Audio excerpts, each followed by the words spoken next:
ஒரு பிச்சைக்காரர் கிட்ட ஒரு பையன் மைக் எடுத்துக்கிட்டு போயிட்டு, ஐயா உங்களுக்கு ரொம்ப பிடிச்ச காதல் ஜோடி யாருன்னு கேக்குறான். இத கேட்ட அந்த பிச்சைக்காரரும் கொஞ்சம் யோசிச்சு பார்த்துட்டு, எனக்கு ரொம்ப பிடிச்ச காதல் ஜோடி இந்த செருப்புகள் தான் அப்படின்னு சொல்றாரு. அந்த பிச்சைக்காரர் இப்படி பதில் சொன்னதும் சுத்தி இருக்கிற மக்கள் எல்லாரும் அவரை பார்த்து கேலி பண்ணி சிரிக்கிறாங்க. இந்த பதிலை கேட்ட அந்த பையனும், என்னங்கய்யா ஷாஜகான் மும்தாஜ் இந்த மாதிரி பெரிய காதல் ஜோடிய சொல்லுவீங்கன்னு பார்த்தா போயும் இந்த கேவலமான செருப்பை போய் சொல்றீங்களே அப்படின்னு கேக்குறான். இத கேட்ட அந்த பிச்சைக்காரரும், தம்பி நீ எங்கேயாவது இந்த செருப்பு தனித்தனியா இருக்கிறத பாத்திருக்கியா? இந்த செருப்பு நம்ம வாழ்க்கையில வரும் பொழுது ஒன்னாதான் வரும். எந்த இடத்துக்கு போனாலும் ஒரு செருப்பு இன்னொரு செருப்பை தனியா விட்டுட்டு எங்கேயுமே போகாது.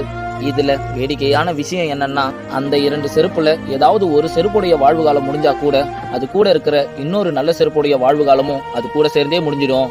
என்னை பொறுத்த வரைக்கும் நீ சொல்ற ஷாஜகான் கூட மும்தாஜை விட்டு ஒரு வாரமோ இல்ல ஒரு நாளாவது அவங்கள விட்டு பிரிஞ்சிருந்திருப்பாரு. ஆனா ஒரு வினாடி கூட தன்னுடைய ஜோடியை விட்டு பிரியாம இருக்கிற இந்த செருப்பு தான் உலகத்திலேயே தலை சிறந்த காதல் ஜோடி அப்படின்னு சொல்றாரு. இந்த குட்டி ஸ்டோரி பிடிச்சிருந்தா மறக்காம